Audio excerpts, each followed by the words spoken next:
All right, so if you're watching this video, who are the greatest heels in wrestling of all time? A lot of them. I mean, there's been quite a few of them, but I'm going retro hero of the 80s and two gimmicks that, as a kid, you absolutely hated these two guys, but still liked them. It was one of those love-hate relationships. So starting it off here with the one and only, the Honky Tonk Man. I mean, he had a great run as the Intercontinental Champion, right, for how long? Over a year, until he lost in, 12, 13 seconds to the Ultimate Warrior? Not even, maybe less than 30 seconds. But, I mean, look, Ultimate Warrior was great, but Honky Tonk Man really, really drew the crowd and made the crowd boo him for what he was, right? I mean, look, he had the guitar, he had the Elvis hair, he wanted to be Elvis, but he can never be, right? But that was a whole gimmick with the Honky Tonk Man, right? And I always loved his colors. His colors always worked with the blue tights there and the guitar. Right, that segment against Macho Man, you just hated what he was doing there to Macho Man and Elizabeth, right? So anyway, definitely Honky Tonk Man, I think, is one of the top heels of all time. And then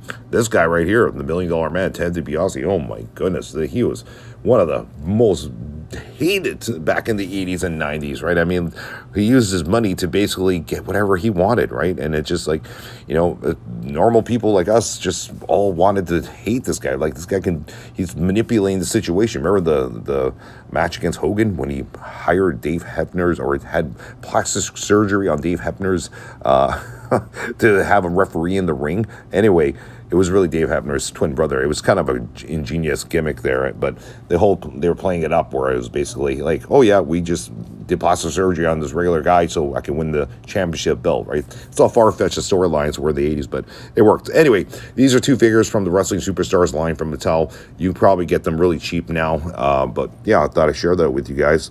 Quick look here at Ted DiBiase, the $1 Million Man, and of course the Honky Tonk Man, as you see the dollar symbols there on his boots, just to emphasize that he is indeed the $1 Million Man.